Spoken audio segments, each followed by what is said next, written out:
Amém. É muita responsabilidade de um ser tão humano diante da palavra de um Deus tão grande, tão poderoso, tão maravilhoso. Então, a responsabilidade é grande.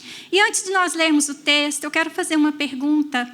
Você não vai responder para mim, você não vai responder para o seu irmão, você vai responder para você. Tá? Quando você está aqui, quando você está buscando ao Senhor, a sua motivação, eu vou à igreja porque eu nasci no lar cristão, minha mãe me levava para a igreja, eu me acostumei a ir e eu vou. Você está aqui porque um dia você leu na Bíblia que o inferno é terrível e que lá será lançado os ímpios e o diabo e seus anjos. Então você está aqui por medo. Não, eu não quero ir para o inferno, então eu vou para a igreja. Se lá é o lugar que vai me salvar do inferno, então eu vou para lá. A sua motivação é essa. Você está aqui porque você tem uma enfermidade, precisa de uma cura. Alguém da sua família tem uma enfermidade, precisa de uma cura. Então eu estou indo porque eu estou buscando a cura. Você está aqui porque a sua vida financeira está um caos. E você precisa de uma bênção que só o céu pode te dar, porque humanamente você já buscou todos os recursos. Qual é a sua motivação? Ou você está aqui por causa dele?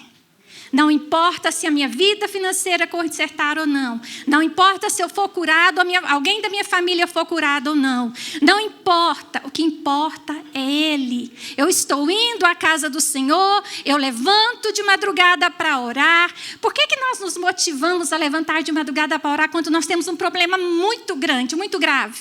E não levantamos de madrugada apenas para adorar.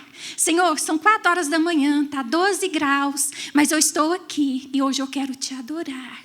Eu estou aqui nessa madrugada, saí da minha cama quentinha para render graças ao Senhor. Não pelo que o Senhor fez por mim ou pelo que o Senhor vai fazer, mas pelo que o Senhor é na minha vida. Essa é a motivação, é isso que o Senhor está esperando de nós. É isso que todos os dias, nossa, ela está levantando. É agora, eu vou me manifestar a ela. Aí começa, Senhor, me dá, faz, compra. Como é que o Senhor se manifesta? Não é? Então pense no seu coração, qual é a sua motivação? Tem um louvor do Inário, que a Zoe Lili, até uma sugestão para os músicos. A Zoe Lili regravou. E é Zoe Lili? É a Zoe. E quão formoso és. E nesse hino, gente, todos os dias eu tenho que pôr, todos os dias eu tenho que louvar umas 10 vezes na minha casa. E tem uma frase que diz o seguinte: a minha coroa eu lanço aos teus pés. No original é lanço, ela colocou deixo. A minha coroa eu deixo a teus pés, para me lembrar que a recompensa é tua presença viva em mim. Deixa a tua coroa aos pés do Senhor todos os dias e te lembre que a recompensa é a presença dele, viva em você. A recompensa não é a cura, a recompensa não é a conta bancária gorda, a recompensa não é um carro do ano, não é um bom emprego, a recompensa não é um marido abençoado, uma esposa abençoada, a recompensa é a presença dele em nós. Amém? Então, vamos lá. Ezequiel 14, nós vamos ler do verso 2 ao 6. Ezequiel é mais assim, tem livro, né, que está quase que marcado, a gente acha rapidinho, né? Ezequiel, Jeremias, é mais... Acho que, não sei se... Eu não leio menos, mas tem gente que lê menos. Vamos lá. Ezequiel 14, do verso 2 ao 6. Então veio a mim a palavra do Senhor, dizendo: Filho do homem, estes homens levantaram os seus ídolos nos seus corações, e o tropeço da sua maldade puseram diante da sua face. Devo eu, de alguma maneira, ser interrogado por eles?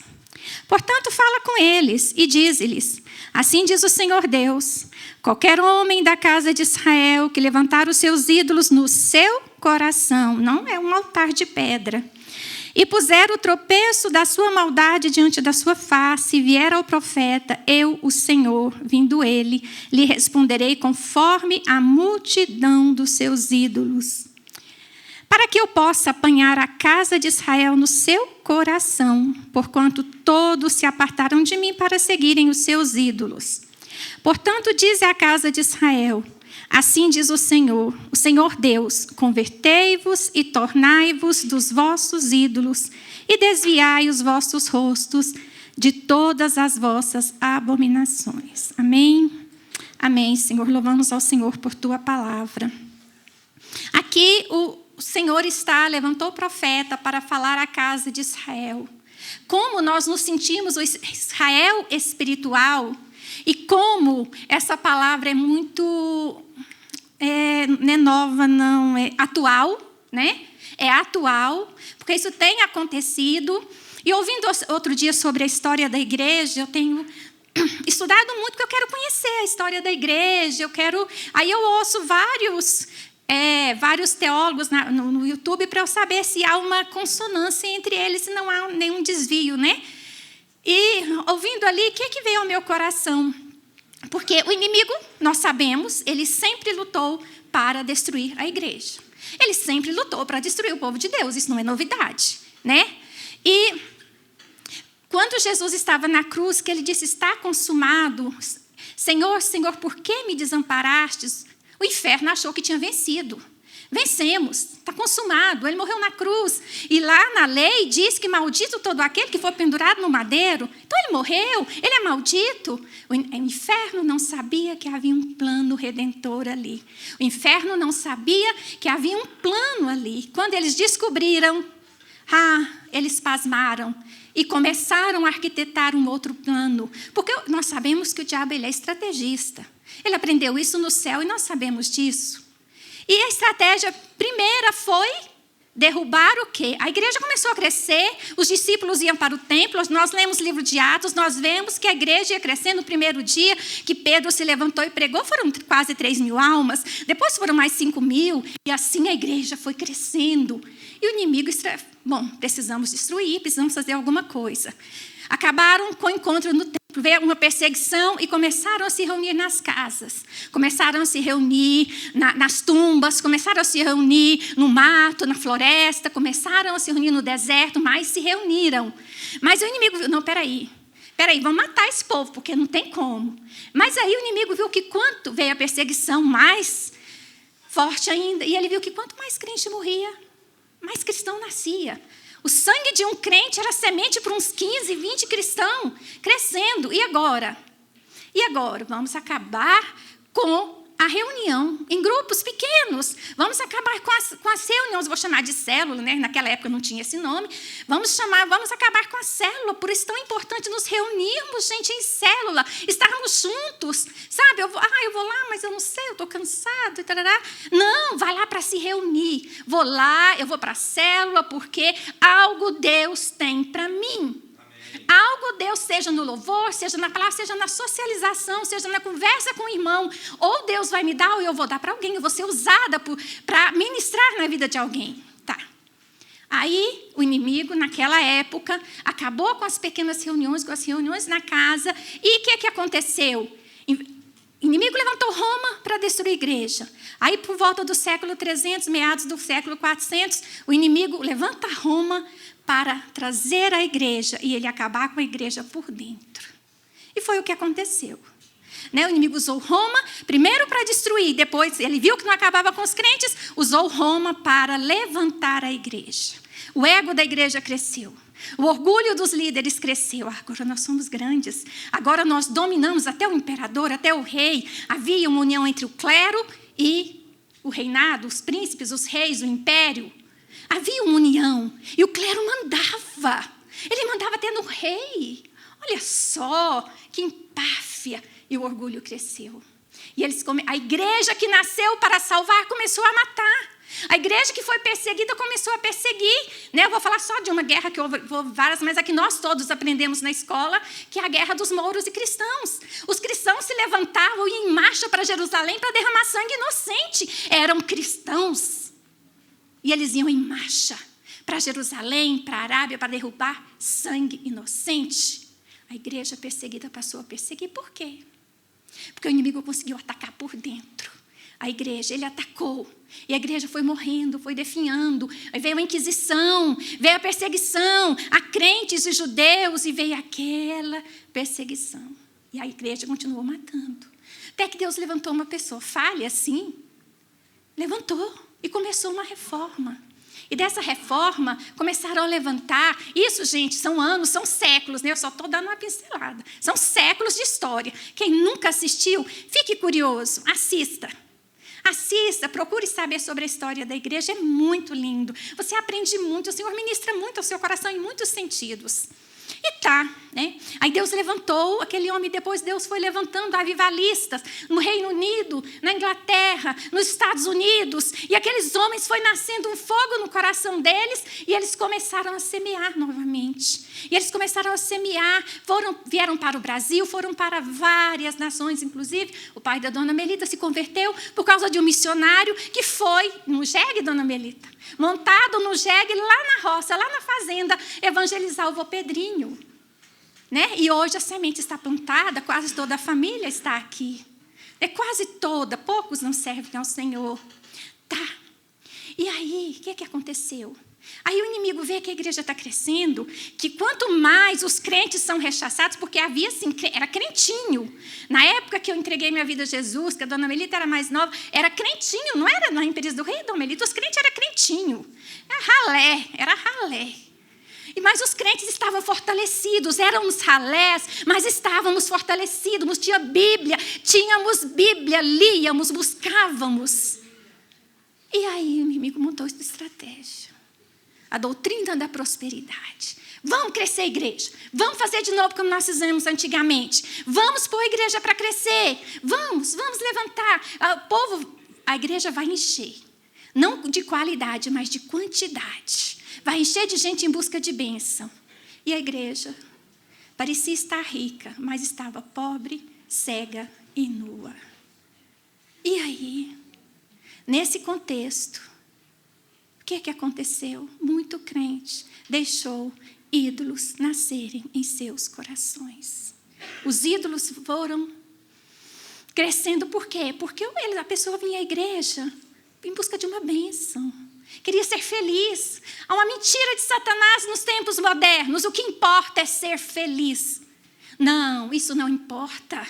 Não importa porque a felicidade é muito tênue. A felicidade, hoje eu estou feliz, amanhã eu posso não estar. É muito tênue. O que importa é ter Jesus no meu coração. Não está feliz no seu emprego? Troca de emprego. Não está feliz com seu marido? Troca de marido. Não está feliz? Faz uma viagem, que você vai melhorar. Nada disso vai trazer a real paz que o mundo está procurando. Nada disso vai trazer a paz que excede todo o entendimento, como Jesus disse, dou-lhes a paz, deixo-vos a minha paz, não a dou como o mundo a dá. Então, a paz que o mundo dá, ela é perecível, mas a paz que o Senhor Jesus nos dá, ela é fortalecida no Senhor e ela nunca tem fim, nada vai tirar a nossa paz se nós estivermos no Senhor. Não é o desemprego, não é uma luta financeira, não é a falta de um marido, sabe, nada disso. Não é um filho que está fora dos caminhos do Senhor, mas nós temos a promessa. Não é, nós temos a promessa, meu filho está fora dos caminhos do Senhor, mas eu tenho a promessa. Firma na promessa, não firma no que você está vendo. Não é a conta bancária que está no vermelho, mas eu tenho uma promessa. Fui moço e agora sou velho. Nunca vi o justo mendigar o pão nem a sua descendência. Olha só, a promessa não é só para mim, é para a minha descendência. Então por que isso vai roubar a minha paz? Por que a luta financeira vai roubar a minha paz? O que eu estou esperando do Senhor? Não importa o que eu estou esperando do Senhor, seja financeiro, material, o que importa, se eu estou todos os dias esperando o meu Senhor. Se eu amo a sua vinda, a vinda dele na minha vida e a vinda literal dele, porque é promessa. Mas enquanto isso, o inimigo tem batalhado contra os crentes, lançando ídolos no coração. E são ídolos, assim. Quando o Senhor pôs essa palavra no meu coração, eu pesquisei, mas as palavras que eu ouvi no YouTube, assim, não tem nada a ver com o que o Senhor pôs no meu coração. Aí o Senhor, eu não li esse livro ainda, mas eu vou ler e eu aconselho vocês a lerem. Ele me mostrou a capa de um livro, Ídolos do Coração, Aprendendo a Desejar Somente Deus. Já pedi a Nath, falei, que ela faz compra, né, pela internet, falei, compra esse livro para mim. Sabe, aqui no contexto tem um nome, é Elise Pipatrick, uma coisa assim, eu sou péssima de dicção em inglês.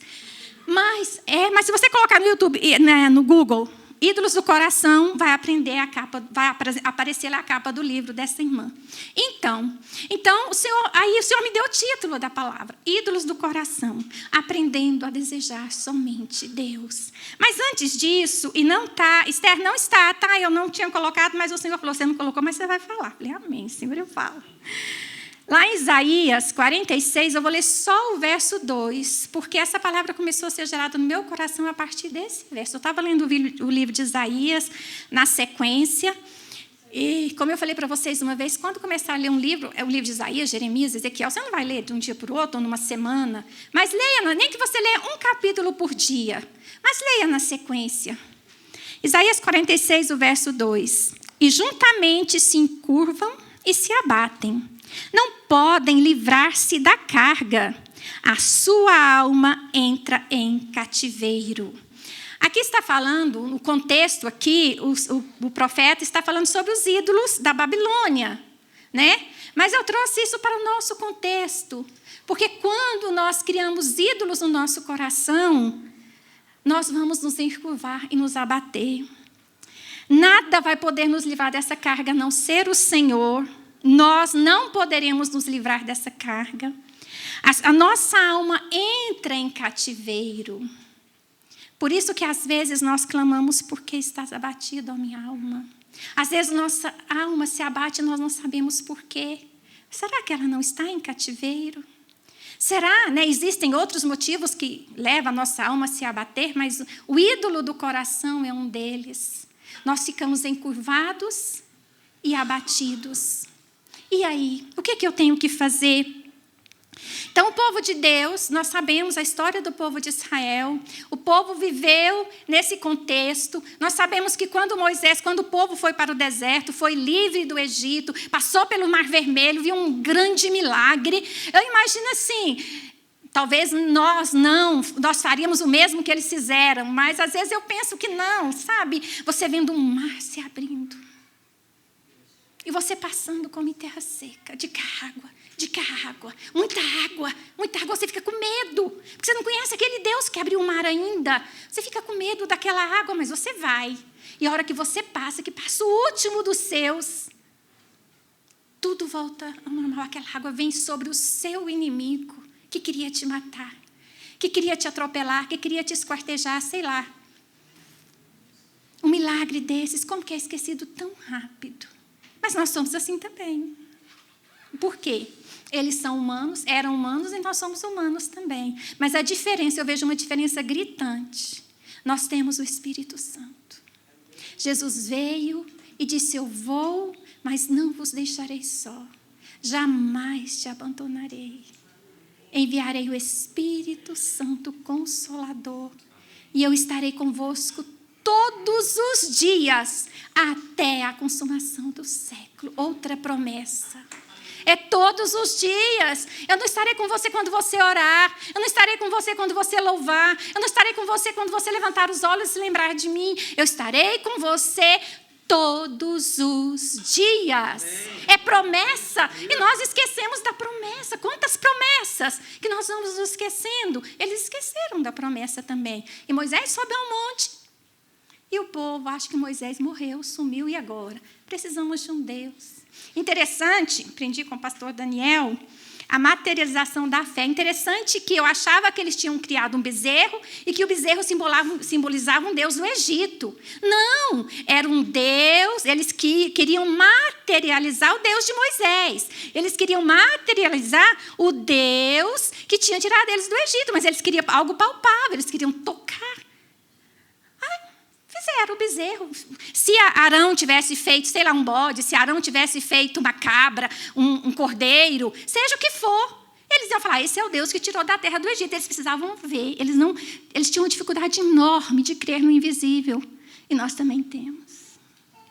Nós também temos. Não eram só eles, não. Por quê? Porque somos humanos. Nós temos também.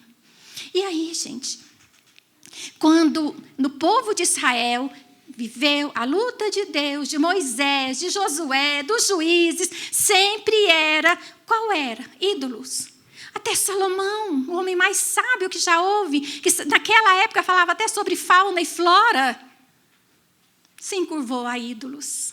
Só que aí nós fomos, a igreja contemporânea, nós aprendemos que se nós nos prostrarmos, olharmos para uma imagem, se eu virar para essa televisão e falar, olha, você agora é meu Deus, nós sabemos que isso é idolatria, que isso é pecado, não importa o quê. Se eu falar para essa cadeira, agora você vai me trazer paz, eu vou sentar em você e eu vou ter paz. Nós sabemos que isso é idolatria, então isso nós não fazemos. E aí o que o inimigo, na sutileza dele, faz? Espera aí, vou fazer com eles cada um por dentro. Igual ele fez com a igreja, quando Roma assumiu, quando a igreja assumiu Roma, vamos dizer assim, é por dentro. Aí vem os ídolos sutis. Aí vem os ídolos do coração que às vezes nós não percebemos. Não percebemos que temos ídolos no coração. E aí, gente, e não era só no Novo Testamento que você pensa assim, não, mas isso aí é lá para o Antigo Testamento, lá para Moisés, para a lei. Não, o apóstolo Paulo também batalhava com os novos convertidos sobre esse assunto. Lá em 2 Coríntios 6, esse você pode projetar, Esther, que esse está aí, por favor. 2 Coríntios 6, verso 16, 18 e o 7, 1. E que consenso tem o templo de Deus, que somos nós, com os ídolos? Porque vós sois o templo do Deus vivente, como Deus disse, neles habitarei e entre eles andarei. Eu serei o seu Deus e eles serão o meu povo. Este é o plano de Deus desde o começo. Habitar no ser humano, ser o Deus completo, total do ser humano. E o ser humano ser dele, nós sermos dele.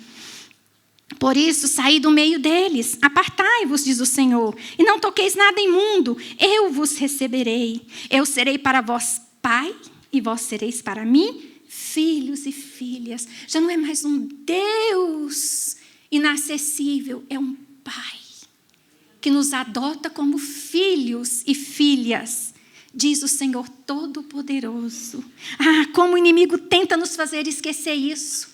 Por mais que nós aprendamos, por mais que nós façamos cursos, por mais que nós leiamos, o inimigo tenta nos fazer esquecer que somos filhos. Já temos a promessa de pai, já temos a herança que o inimigo tenta nos roubar todos os dias. Não bobeie. Todos os dias o inimigo tenta roubar a sua herança, que o seu pai celeste já te concedeu e que Jesus, o Filho de Deus, consumou na cruz do Calvário. A promessa já é sua. Não deixe o inimigo te roubar. Quem é que vai te roubar? Vamos lembrar de Esaú. Esaú tinha o direito da primogenitura? Tinha, era dele, por promessa, por aliança que Deus fez com Abraão. E Deus jamais vai quebrar uma aliança que ele faz. Quem quebra a aliança é o homem. Era dele. E ele abriu mão da primogenitura por causa de um prato de lentilha. Nós julgamos Esaú, não julgamos? Julgamos. Será que o que nós faríamos na situação de Esaú? O que nós faríamos? Antes de julgar, nós precisamos pensar nisso. Seja um irmão da Bíblia, ou seja o seu irmão do seu lado, ou seja o seu marido, sua esposa, seu filho, antes de seu pai, sua mãe, antes de julgar, pense, o que será que eu faria nessa situação? Então, em vez de julgar, ore. Apresente essa vida nas mãos do Senhor. E nós julgamos Esaú e pensamos, mas eu não faria um negócio desse. O direito de primogenitura. Mas ele fez. Então o inimigo tenta, assim como o inimigo roubou de Esaú, aquele direito, ele abriu mão. Foi roubado dele, não foi? Foi roubado. Ele abriu mão. Nós precisamos vigiar para que o inimigo não roube a nossa herança, para que o inimigo não roube a promessa. Ele não tem nada, o inimigo não está nem aí para nós, ele não está nem aí para você, está nem aí. O que ele quer é desafiar Deus. Viste o meu servo Jó? O que ele quer é desafiar Deus. Viste o Mauro Sérgio? Viste a Amanda? Viste o pastor Daniel? Ele quer desafiar Deus, sabe? E nos roubar o que nos foi dado por direito de herança, por aliança feita na cruz do Calvário. Uma aliança que jamais será quebrada pelo Pai. Só nós, se quisermos, podemos quebrar. E o Pai vem Nós somos filhos. Ora, amados, pois que temos tais promessas, purifiquemo-nos de toda a imundície da carne e do espírito. Olha o ídolo no coração aí. É uma coisa espiritual. Purifiquemo-nos de toda imundície da carne e do espírito, aperfeiçoando a santificação no temor de Deus. Vocês entendem que 2 Coríntios 7, verso 1, ele vem na sequência. Quer dizer, quando o apóstolo Paulo escreveu essa carta, não tinha essa separação. Às vezes nós lemos até o 6 até o 18 e paramos, né? Porque vamos fazer alguma coisa. Mas não, a ideia segue, a sequência segue. Quem fez esses versículos foi o homem para nos facilitar a leitura. Mas era uma carta completa. Então, 2 Coríntios 7, 1 é a sequência do que está no capítulo 6. O que o apóstolo Paulo estava falando? De quê? De ídolos. E aqui ele vem. Então, amados, purifiquemo-nos de toda a imundícia. De onde? Da carne e do espírito. Só faltou ele falar, porque o inimigo Satanás mudou a estratégia. Mas nas entrelinhas é isso que ele está falando. Ele mudou a estratégia, ele quer pegar vocês por dentro. Ele quer pegar vocês no espírito. Ele quer pegar vocês. É isso que ele está tentando nos mostrar. Então, a idolatria é um dos temas mais tratados na Bíblia. Seja no Novo, ou mais no Velho, um pouco menos no Novo. Mas e aí? A idolatria é um problema do coração do homem. A adoração de ídolos é a expressão de um abandono prévio de Yahvé, o nosso Deus. É uma expressão de abandono prévio de Yahvé, o nosso Deus. Porque o Senhor não habita junto com os ídolos. Se eu tenho ídolo no meu coração, onde que está o meu Senhor? Qual é o cantinho que eu tenho deixado? O Senhor não contenta com um pouco, não. Sinto muito. Se não for por inteiro, Ele não quer. Ele quer você por inteiro. Ele quer você por inteiro. Não estou falando que isso vai comprometer a tua salvação, porque crê no Senhor Jesus e será salvo. Mas se ficasse só nisso, mas não fica só aí. Nós sabemos, o salmista diz que um ruído atrai outro ruído ao ruir das suas catatubas. Um pecado chama outro. Uma sutileza do inimigo chama outra. E quando nós vemos, nós estamos fazendo coisa que nós jamais temos feito. Senhor, o que é que aconteceu comigo? Olhe para trás, veja de onde caíste. Não foi agora, foi bem antes, foi lá atrás. E volte ao quê? O que é que Jesus nos recomenda em Apocalipse? Volte à prática do primeiro amor. Gente, nós não deveríamos nem usar. Primeiro amor não é amor constante. Se você ler os Salmos na sequência, tente cada dia ler um e anote quantas vezes o salmista diz: confio no teu constante amor. Você vai ver que é muitas vezes, o salmista confia no quê? No constante amor de Deus. Não é só o primeiro amor. Eu saí do primeiro amor, agora eu estou mais leve, eu estou mais assim de boa, estou indo menos à igreja, estou lendo menos mas eu sou salvo, eu creio em Jesus. Estou lendo menos a Bíblia, assim, não estou nem jejuando, porque eu acho que nós estamos no tempo da graça e tal. Vou pegar um gancho aqui, porque eu não ia falar do jejum, mas o jejum veio à minha boca, então deixa eu pegar só um ganchinho pequeno. Gente, o jejum é para mortificar a nossa carne. O jejum não é para você pedir bênção, não é para você clamar pela salvação do seu irmão. O jejum é para mortificar a sua carne. No jejum, Deus te mostra o ídolo que está no seu coração, o quanto você está afastado do Senhor, como você está diante dele, porque a carne fica morta. A carne quer comida e você não dá comida para ela, e ela enfraquece. E aí, o Senhor, me dá dor de cabeça. Gente, eu tenho crise de enxaqueca. E eu falei: Senhor, eu vou lutar. Eu tenho crise de enxaqueca quando eu como alguma coisa errada, e dizem que se a gente ficar mais de 3 horas sem comer, a crise vem. Mentira. Pelo menos não é para mim, não sei para as outras. Para quem tem crise de enxaqueca. Não é, sabe? Eu falei: Senhor, eu vou começar aos poucos. Seu jejum, suas regras. Tá? Senhor, eu vou começar aos poucos. Senhor, primeiro eu vou ficar 6 horas. Mas depois eu vou ficar 12. Depois eu vou ficar 18 horas. Depois eu vou ficar 24. Porque eu quero. Aí eu parei no 24. Aí o último eu falei, Senhor, eu não quero parar nas 24. Eu quero mais. Porque a gente quer mais. É tão bom, é tão bom. A estar na presença de Deus e a gente vê a carne amortecida que a gente quer mais. A gente não quer parar. E a carne está no lugar dela. Chega um momento que ela não te pede mais comida. Ela sabe que não vai receber. Mas vamos voltar para a nossa palavra. Enfim, o que é o coração? Eu peguei um pedacinho. Eu encontrei, Daniel, um texto que tem um pedacinho do que você falou na última célula. Então, eu vou só uma pincelada, viu? Deu uma copiada. Mas é só uma pincelada. Então, o que é o coração? Então, o coração envolve mente, as afeições e as vontades. Então, o nosso coração, então a Bíblia fala de coração, mas às vezes fala de entranhas, mas não é esse pedaço de carne que está batendo aqui no nosso peito, que bombeia o sangue, né? Às vezes, quando a gente está triste, parece que a gente ficou tão assim, ligado nisso, e que quando a gente está triste, parece que dói aqui, né? Dói o peito. Mas não é esse pedaço de carne que bombeia o sangue.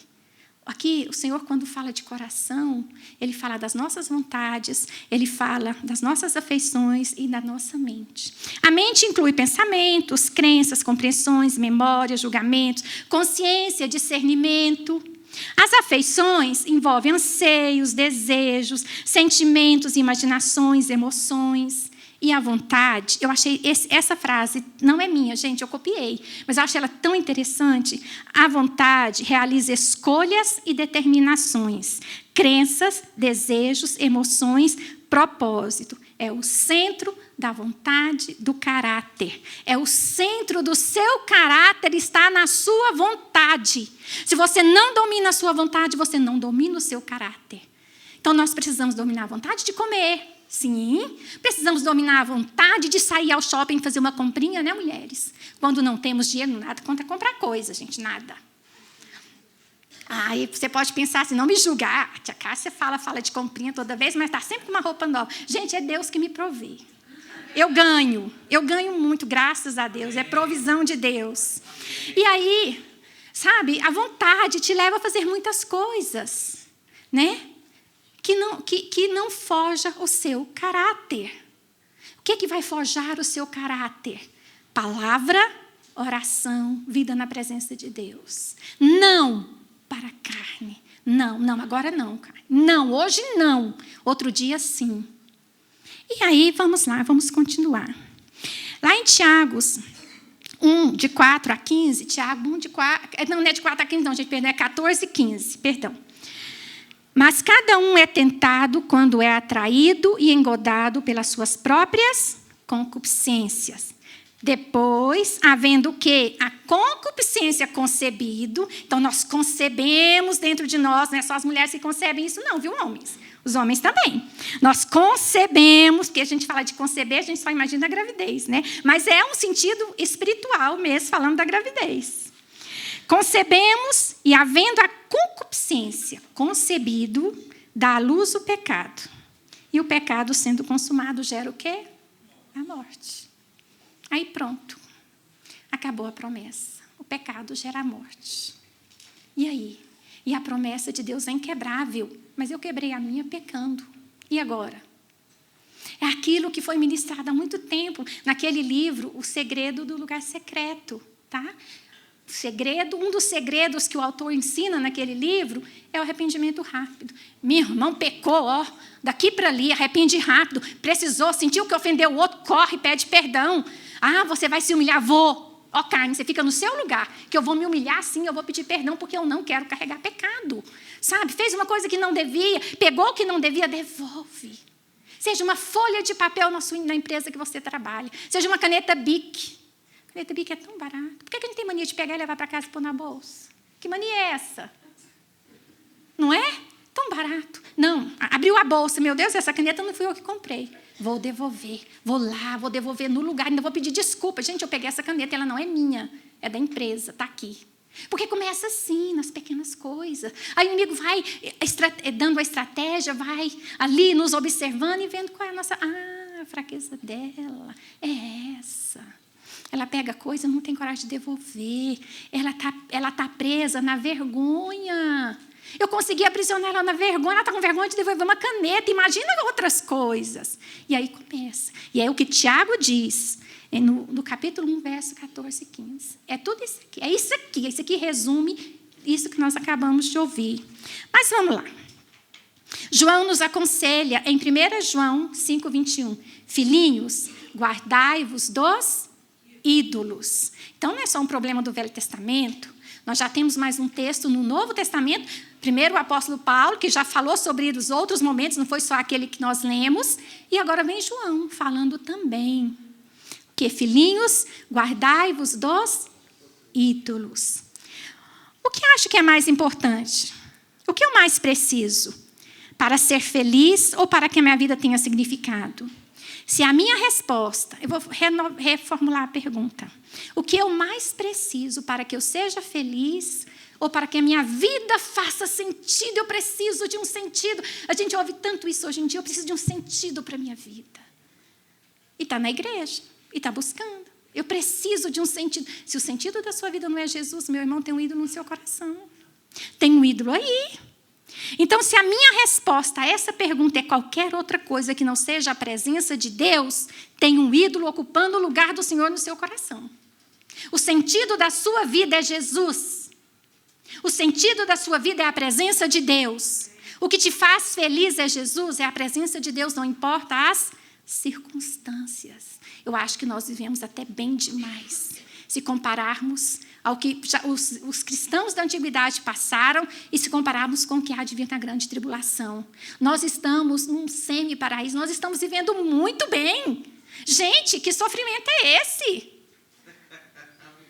Cadê? Cadê todo mundo inteiro, todo mundo de pé, todo mundo bem vestido? Olha, todo mundo rindo. Uns até mais gordinhos, outros mais magrinhos, mas porque faz dieta. Todo mundo se alimentando. Todo mundo se alimentando. Gente, só uma coisa aqui que veio à minha cabeça, que talvez não tenha nada a ver, mas eu vou falar. Sabe? Aquelas pessoas que estão acostumadas a comer carne todo dia, chegam um dia em casa, não tem carne, tem um ovo. Ah, não, ovo. Cadê? Reclama de uma coisa tão simples. Graças te dou, Senhor, pela tua provisão, porque o Senhor proveu o ovo nesse dia. Amanhã pode ser que tenha carne. Talvez a esposa esqueceu, nem é falta de dinheiro, a esposa esqueceu de comprar ou esqueceu de descongelar, fez um ovo. Sabe? Isso já gerou briga entre casal. Já gerou um ovo frito. Estou falando isso, gente, de vivência. Já gerou briga feia. Sabe? A insatisfação do coração. A insatisfação do coração gera isso. Vamos lá, vamos continuar aqui. Nós vimos sobre o coração. E eu peguei...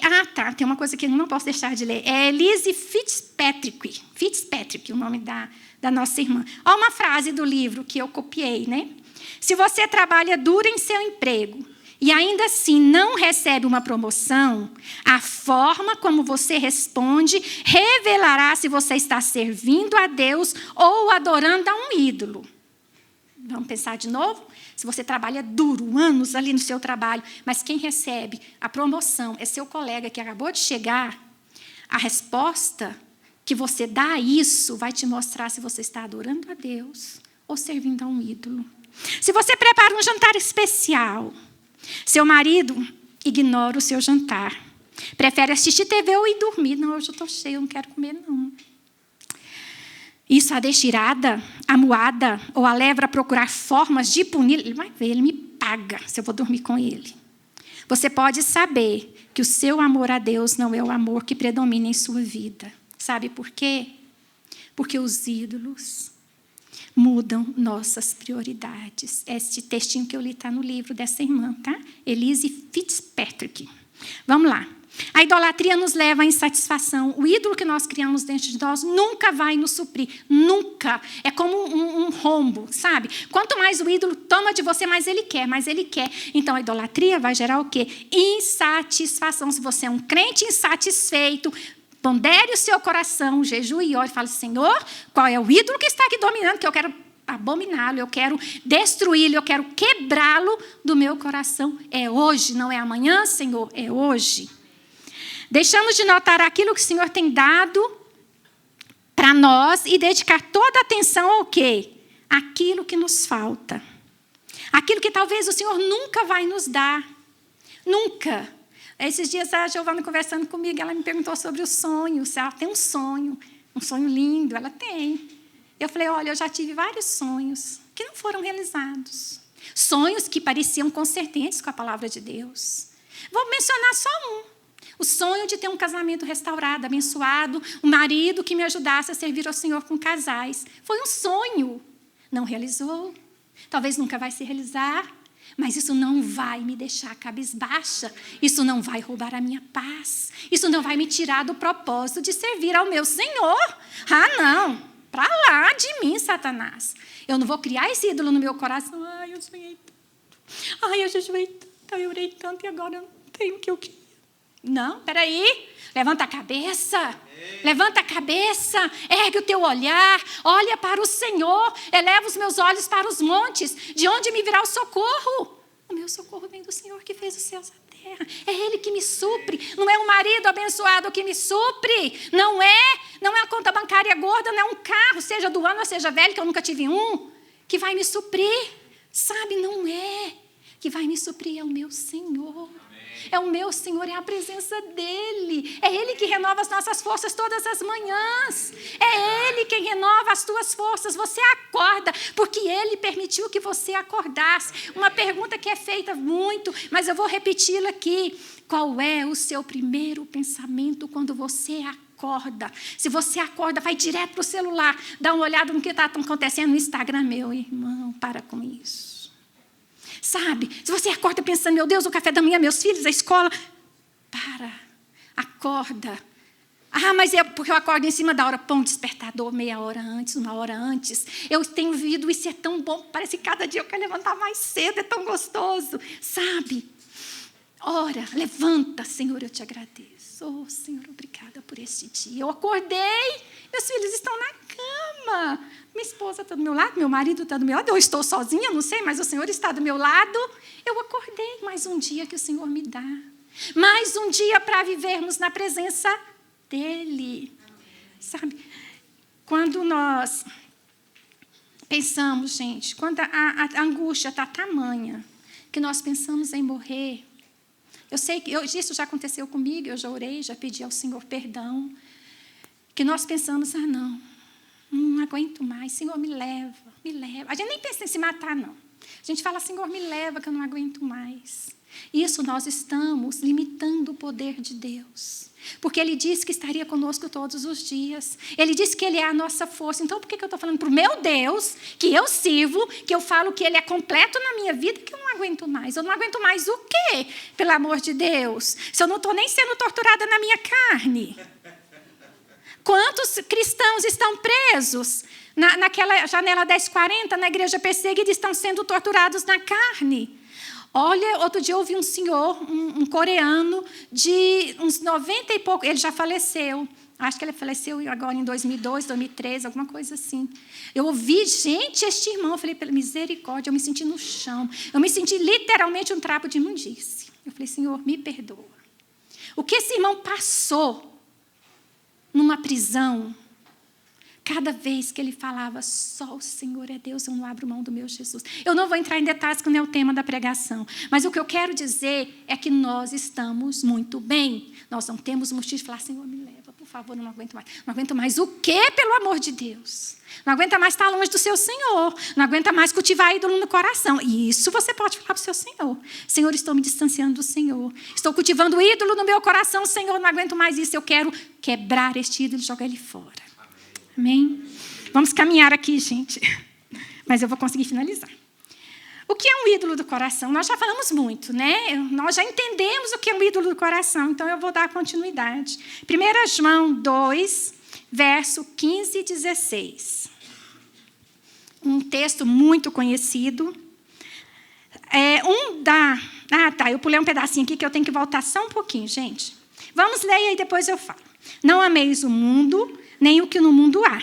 Se alguém ama o mundo, o amor do Pai não está nele. Porque tudo o que há onde? No mundo.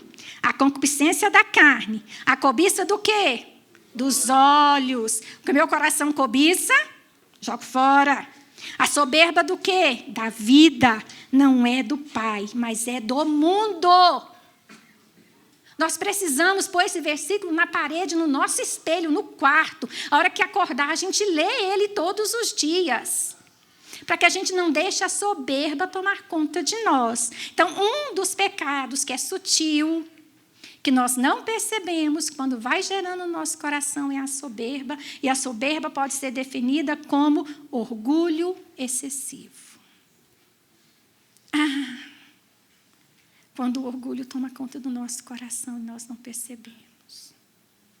Eu dou graças a Deus que um dia eu orei como salmista no Salmo 130. Guarda aí na sua mente, Salmo 139. Chegar em casa, leia ele, lição de casa. Leia o Salmo 139. Aí lá eu li, eu não sei qual verso, mas o salmista disse: sonda-me, ó Deus, conhece o meu coração. Prova-me, Senhor, e conhece os meus pensamentos. Vê se há em mim algum caminho mau. E guia-me, Senhor, pelo teu caminho eterno. Neste ano, para ser mais preciso, em janeiro de 2014, o Senhor me quebrou com uma demissão, sem motivo aparente.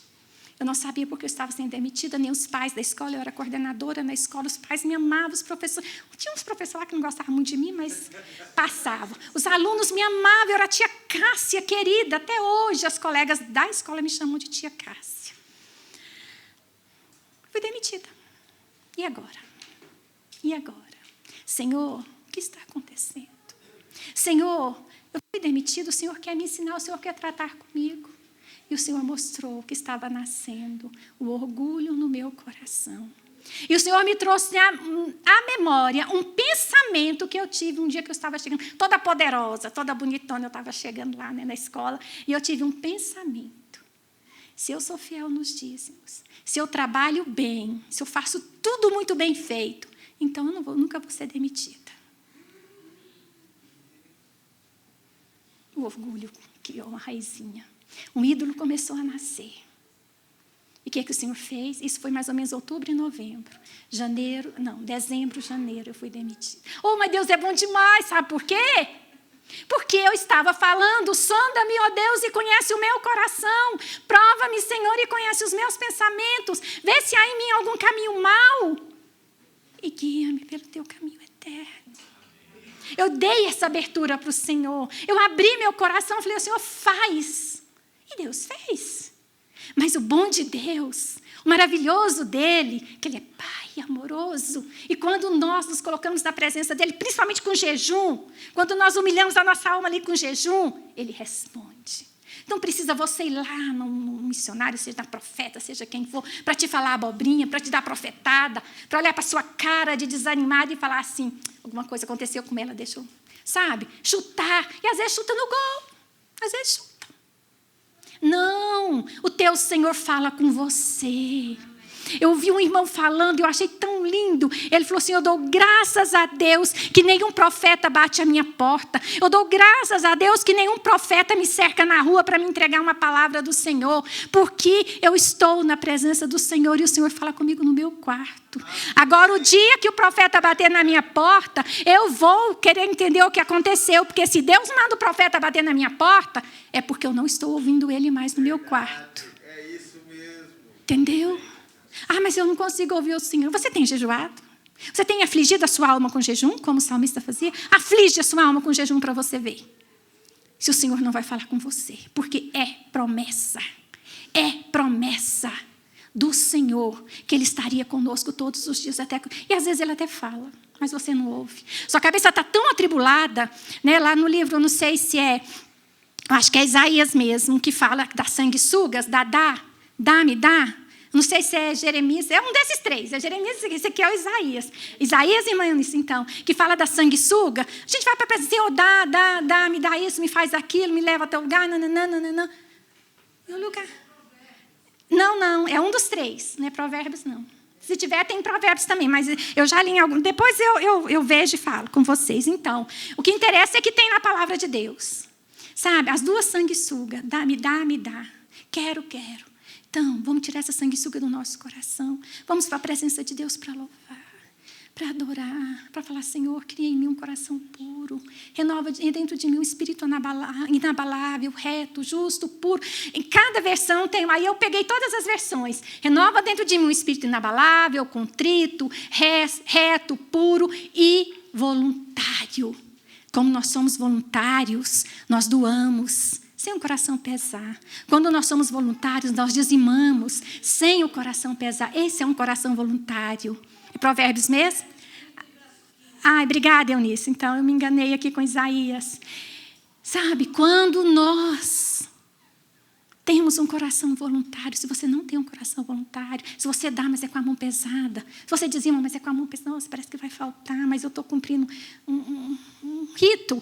O Senhor falou, o pastor Daniel falou, então deixa eu entregar. Né? Não, que seja voluntário. Se você não tem esse espírito voluntário, peça ao Senhor. Se você não tem um espírito reto ainda, peça ao Senhor. Se você não tem um coração contrito ainda, você não consegue se prostrar e chorar como uma criança da presença de Deus, peça ao Senhor um espírito com coração contrito, peça que Ele vai te dar.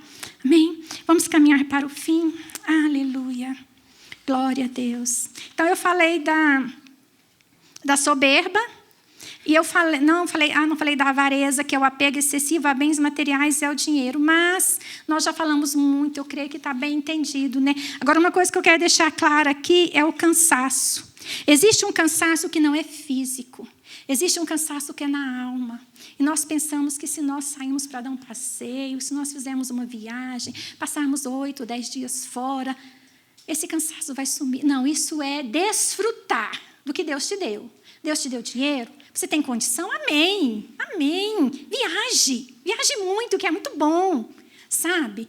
Mas isso não vai tirar o cansaço da sua alma. Você vai desfrutar de uma praia, de um momento com sua família. Você vai desfrutar de uma água quente num resort. Isso é de uma boa comida. Isso é desfrutar. Eu acho que eu vou sair ao shopping, que eu estou tão assim, cansada, fadigada, vou comer uma boa comida. Se você pode pagar, amém. Não é problema. Só que isso não vai tirar o cansaço da sua alma. Você vai desfrutar de algo que Deus permitiu que você tivesse. Mas não tira o cansaço. O que tira o cansaço da nossa alma é só o Senhor. E o cansaço é um dos motivos que nos leva a cultivar ídolos no nosso coração. Falei da soberba, do cansaço, da avareza, do orgulho. E tem a inveja. Gente, eu já invejei uma irmã minha sendo crente, tá? Eu já invejei minha irmã. Gente, minha irmã só viaja. A nega, gente, é o mesmo nome da sua mãe, né? O mesmo apelido, né? Mas ela é Fátima.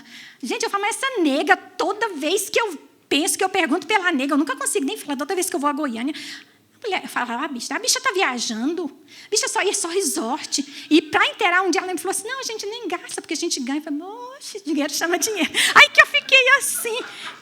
Nossa, mas você ficou naquele resort na Bahia, aquele lugar lindo, e você não gastou nada. Não, Pedro ganhou. Amém.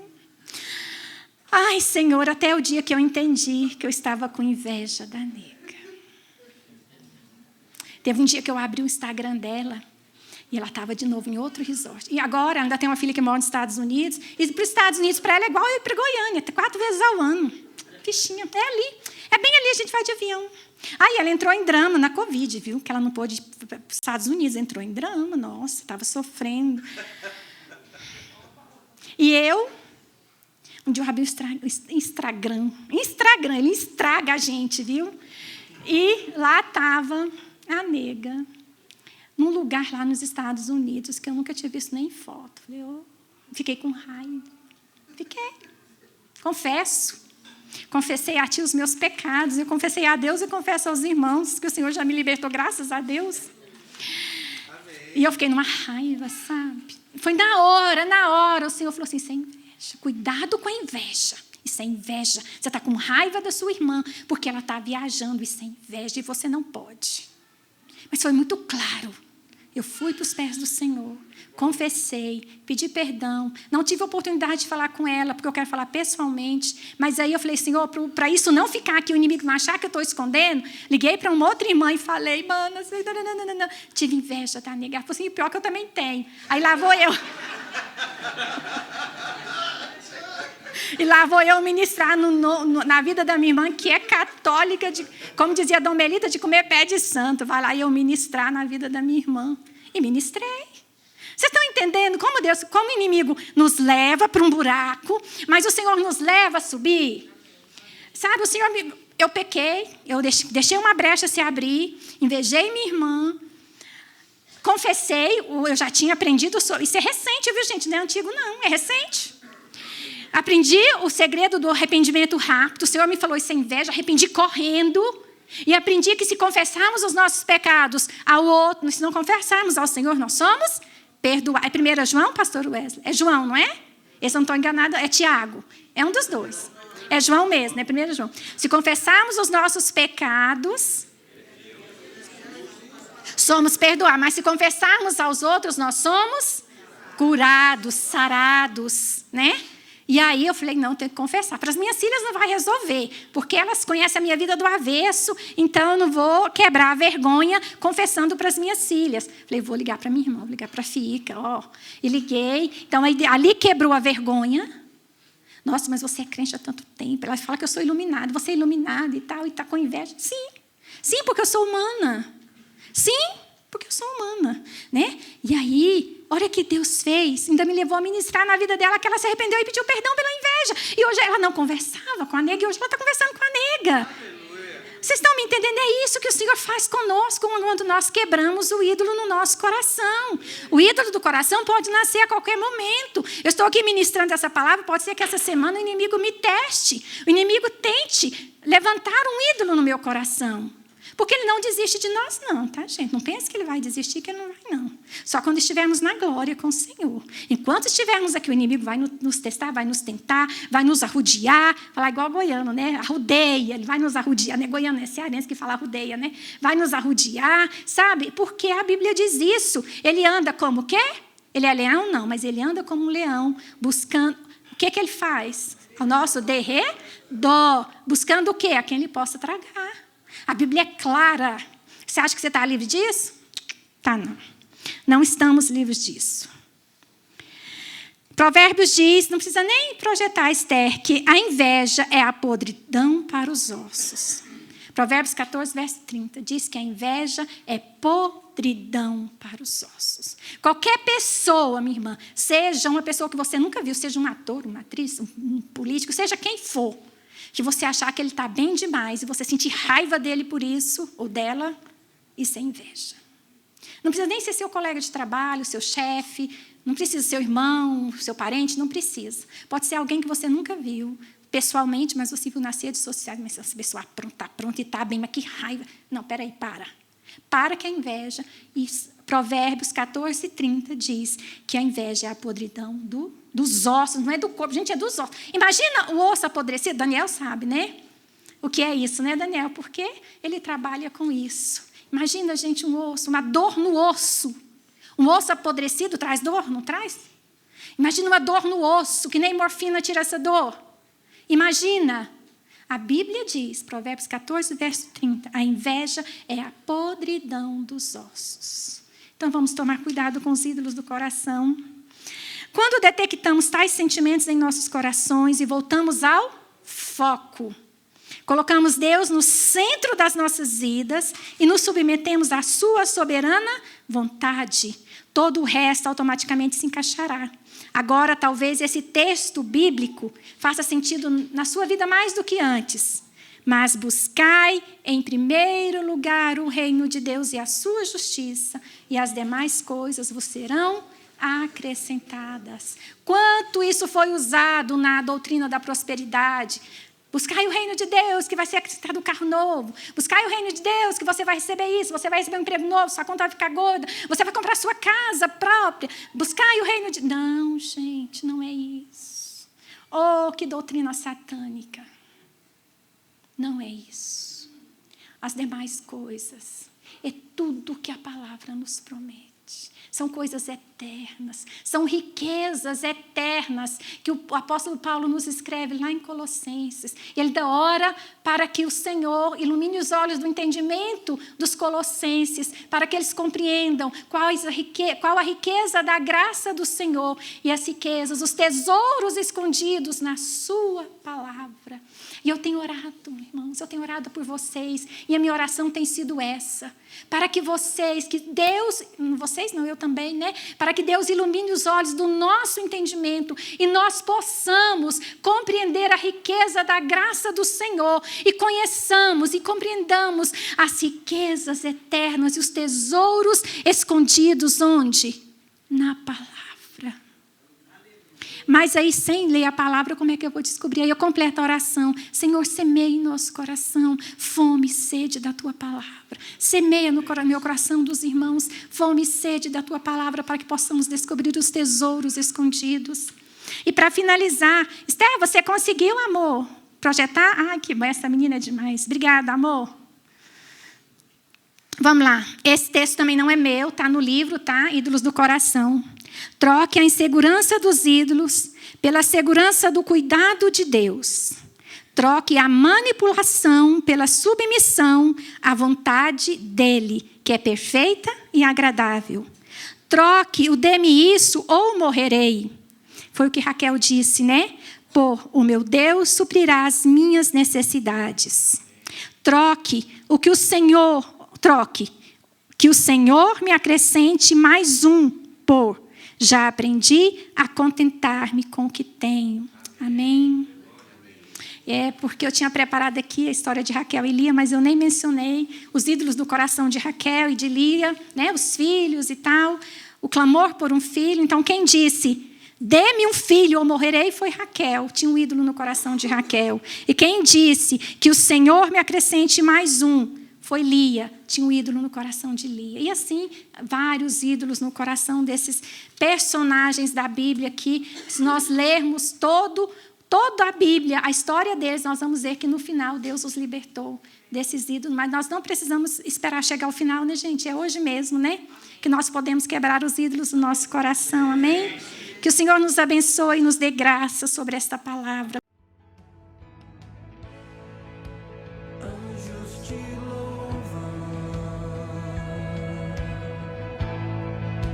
Os anciãos se prostram.